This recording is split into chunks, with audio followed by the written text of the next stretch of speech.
Assalamualaikum. I hope you people will be fine. तो आज हम जो है वो अपना चैप्टर 12 पढ़ेंगे जो कि आर्बिट्रेशन से रिलेटेड है। तो सबसे पहले तो ये समझ लें कि आर्बिट्रेशन क्या है। आर्बिट्रेशन कहते हैं मसलहत को कि जब दो पार्टीज का कोई डिस्प्यूट हो तो कोई तीसरा बंदा उनमें बैठे और उन दोनों का जो है वो डिस्प्यूट रिजॉल्व करने की कोशिश करे, तो उसे आर्बिट्रेटर कहते हैं और इस प्रोसेस को आर्बिट्रेशन कहते हैं। सेक्शन 151 है power to refer to arbitration, कि जो किसके पास पावर है कि वो रेफर कर सकता है केस को आर्बिट्रेशन में। तो रेवेन्यू ऑफिसर जो है वो किसी भी डिस्प्यूट को with the consent of parties की रजामंदी के साथ जो है वो उनका मामला आर्बिट्रेशन को ट्रांसफर कर सकता है।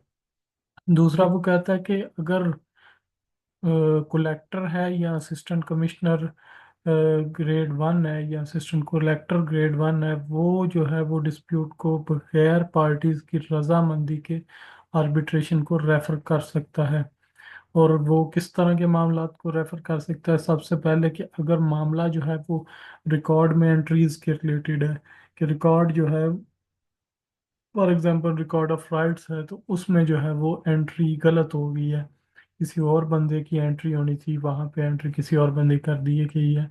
तो इस तरह के मैटर को वो आर्बिट्रेशन में ट्रांसफर कर सकता है। दूसरा जो है वो असेसमेंट की डिस्ट्रीब्यूशन से रिलेटेड अगर कोई मसला है तो उसको रेफर करेगा। तीसरा जो स्टेट है उसकी लिमिट्स क्या है और पार्टीशन, स्टेट की जो पार्टीशन है उससे रिलेटेड अगर कोई इशू है, कोई डिस्प्यूट है तो वो होगा।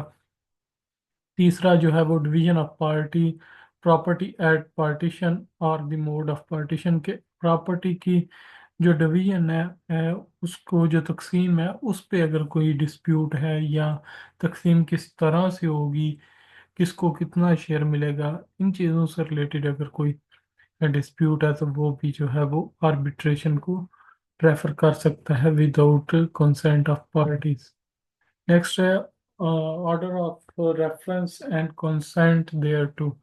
If the dispute arises and is referred to arbitration, the revenue officer shall issue order specifying the matter and appointing arbitrators। तो वो कहता है कि अगर कोई इस तरह का डिस्प्यूट अराइज होता है, रेवेन्यू ऑफिसर जो है वो ऑर्डर इशू करेगा और उस ऑर्डर में जो है वो स्पेसिफाई करेगा कि किस मसले के लिए ये मामला आर्बिट्रेशन को रेफर किया जा रहा है और जो आर्बिट्रेटर्स हैं वो कौन कौन से हैं वो भी उसमें मेंशन होंगे। तो दोनों पार्टीज जो हैं वो दो दो जो है वो आर्बिट्रेटर एट मैक्सिमम दे सकती हैं।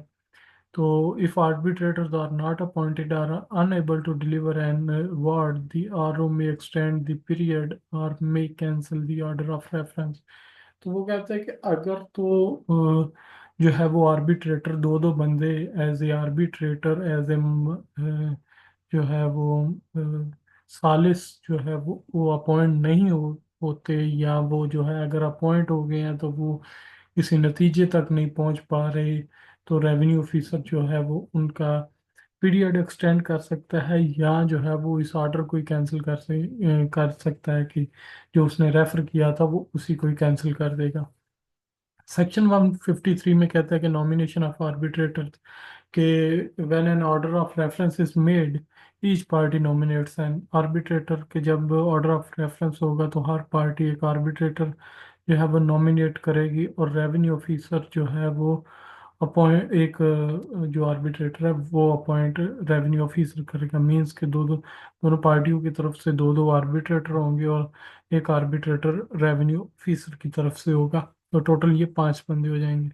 द रेवेन्यू ऑफिसर में reject any nomination made by one party. जो रेवेन्यू ऑफिसर है वो जो है वो रिजेक्ट कर सकता है नॉमिनेशन किसी भी बंदे की। अगर एक पार्टी ने एक बंदा दिया है एज ए आर्बिट्रेटर तो रेवेन्यू ऑफिसर को वो बंदा सूटेबल नहीं लगता तो वो उसको जो है वो रिजेक्ट कर सकता है और उसका ये जो ऑर्डर होगा ये फाइनल होगा।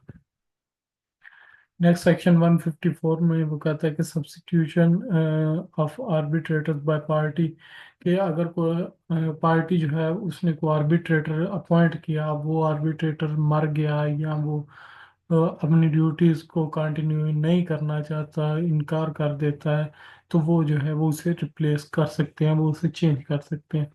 सेक्शन 155 में कहता है nomination and substitution of arbitrator by revenue officer. जो रेवेन्यू ऑफिसर है वो जो है वो अपॉइंट कर सकता है arbitrator in following cases. In cases में जो है वो रेवेन्यू ऑफिसर जो है वो आर्बिट्रेटर अपॉइंट कर सकता है। पहला ये कि अगर पार्टी जो है वो कोई बंदा आर्बिट्रेटर जो उन्हें टाइम पीरियड दिया गया था उसमें कोई आर्बिट्रेटर वो अपॉइंट करने में नाकाम हो जाते हैं, तो रेवेन्यू ऑफिसर जो है वो आर्बिट्रेटर अपॉइंट करेगा। दूसरा, जब जो रेवेन्यू ऑफिसर है वो कोई नॉमिनेशन रिजेक्ट कर देता है और कोई और जो है वो टाइम, जो गिवन टाइम है उसके अंदर कोई और आर्बिट्रेटर अपॉइंट नहीं होता, तो तब वो अपन आरओ अपनी तरफ से अपॉइंट कर सकता है। और तीसरा, कि अगर एक पार्टी है वो unable to substitute an arbitrator within 1 week of notification, के नोटिफिकेशन के एक हफ्ते के अंदर अंदर अगर कोई वो बंदा जो है वो एज ए आर्बिट्रेटर नहीं अपॉइंट कर पाते, तो जो है वो रेवेन्यू ऑफिसर अपनी तरफ से अपॉइंट कर देगा। और लास्टली, कि if an arbitrator nominated by RO dies, कि जो आरओ ने जो बंदा अपॉइंट किया था, रेवेन्यू ऑफिसर ने जो बंदा अपॉइंट किया था, वो मर जाता है या जो है वो अपनी ड्यूटी से डिस्चार्ज हो जाता है या इनकार कर देता है, तो जो है वो एक और बंदा एज ए आर्बिट्रेटर वो अपॉइंट कर सकता है। तो ये चार कंडीशन उन्होंने बताई हैं जहाँ पे जो है वो रेवेन्यू ऑफिसर कोई बंदा अपॉइंट कर सकता है। पहला, जब पार्टीज जो है वो खुद कोई बंदा नॉमिनेट ना कर दे। दूसरा, जब रेवेन्यू ऑफिसर किसी नॉमिनेशन को रिजेक्ट कर दे। तीसरा, जब वो जो पार्टीज हैं वो एक हफ्ते के अंदर अपने आर्बिट्रेटर का सब्स्टिट्यूट ना दे सकें तब। चौथा, जो है जो रेवेन्यू ऑफिसर ने बंदा अपॉइंट किया था वो मर जाता है या जो है वो इनकार कर देता है, तो तब वो जो है वो अपॉइंट कर सकता है। Next section 156, process of appearance before arbitrators के सामने जो है वो किस तरह से पेश हुआ जाएगा। तो रेवेन्यू ऑफिसर जो है shall make an application of arbitrators adopt the same process to call the witness as he does for himself, कि अगर जो है वो आर्बिट्रेटर्स को किसी बंदे की जो है वो गवाही चाहिए, किसी बंदे को वो बुलाना चाहते हैं, तो वो क्या करेंगे कि जो उसी तरह से ही बुलाएंगे रेवेन्यू ऑफिसर। जिस तरह अगर किसी ने रेवेन्यू ऑफिसर के सामने पेश होना है तो वो जैसे वहां पे बुलाया जाता है वैसे ही यहाँ पे भी बुलाया जाएगा। मीन्स कि वो नोटिस किए जाएंगे, उसे बुलाया जाएगा और वो जो प्रोसेस हमने पढ़ा था वो सारा अडॉप्ट किया जाएगा।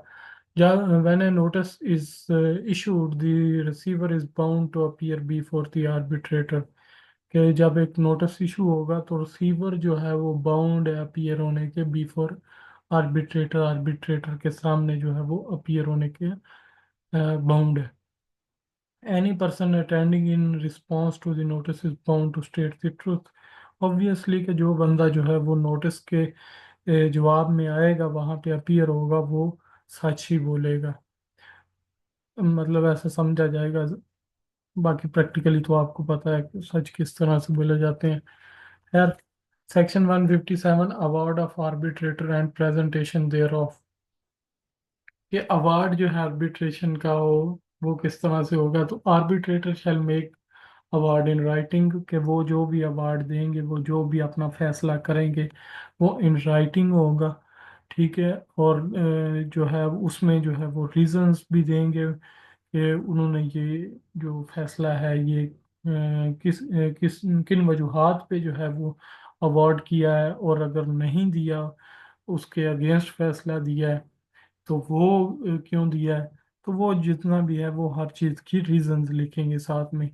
नेक्स्ट है, arbitrator shall present the award to the revenue officer personally via an agent और बाय पोस्ट, के जो आर्बिट्रेटर जो भी फैसला करेंगे वो जो है वो रेवेन्यू ऑफिसर को जो है वो प्रेजेंट करेंगे, और रेवेन्यू वो जो है वो पर्सनली भी दे सकते हैं, वो थ्रू किसी एजेंट भी दे सकते हैं, और वो पोस्ट के जरिए भी वो अपना फैसला जो है वो रेवेन्यू ऑफिसर तक पहुंचा सकते हैं। सेक्शन 158 है procedure on presentation of award. When award is received, कि जब अवार्ड जो है वो रिसीव होगा, आर वो फिक्स करेगा डेट फॉर इट्स कंसिडरेशन, कि जब उसे वो फैसला मिल जाएगा आर्बिट्रेशन का, तो आरओ जो है एक डेट फिक्स करेगा, एक तारीख फिक्स करेगा, और उस दिन जो है वो उसके कंसिडर करेगा, उसे देखेगा ऑन फिक्स डेट। तो रेवेन्यू ऑफिसर जो है वो, जो पार्टीज के ऑब्जेक्शन होंगे उस रिवार्ड पे, जाहिर सी बात है जिस पार्टी के अगेंस्ट वो फैसला आया होगा वो उस पे ऑब्जेक्शन करेगी, तो वो जो ऑब्जेक्शन है वो सुनेगा। सेक्शन 159 है affect of award. Revenue officer may reject, accept or modify the award providing reasons on record। कि जो रेवेन्यू ऑफिसर है वो रिजेक्ट कर सकता है, एक्सेप्ट कर सकता है, और मॉडिफाई भी कर सकता है रिवार्ड को, जो उसे आर्बिट्रेशन की तरफ से दिया गया था, उसको वो रिजेक्ट करते, मॉडिफाई करे या एक्सेप्ट करे। लेकिन जो भी करेगा उसकी जो है वो साथ में रीजंस रिकॉर्ड करेगा। और जो भी वो उसे मॉडिफाई करता है या रिजेक्ट करता है, कुछ भी करता है, उसके खिलाफ जो अपील है वो जो है वो अंडर सब सेक्शन 1 जो है वो लाई करेगी। An appeal shall lie against the order of or under sub section 1, उसके तहत जो है वो अपील भी लाई करेगी। लास्ट सेक्शन है इसका सेक्शन 160 आर्बिट्रेशन एक्ट। अब हमारे पास एक आर्बिट्रेशन एक्ट भी है 1940 का, जिसमें एक सारा प्रोसीजर आर्बिट्रेशन का बताया गया है कि वो किस तरह से होगी, कौन करेगा, कैसे करेगा, उसका फैसला बाइंडिंग होगा नहीं होगा, वो सारी चीज़ें जो है वो एक पूरा आर्बिट्रेशन का एक्ट है। तो वो कहते हैं कि arbitration act 1940 does not apply to arbitration under this chapter, कि यहाँ पे जो हमने आर्बिट्रेशन की बात की है उस एक्ट के मुताबिक नहीं होगी। मीन्स कि जहाँ वो वहाँ पे लिखा हुआ है उसके मुताबिक नहीं होगी, यहाँ पे जो चीज़ें बता दी गई हैं बस उसके मुताबिक जो है वो आर्बिट्रेशन होगी। तो ये था जी आज का आपका लेक्चर।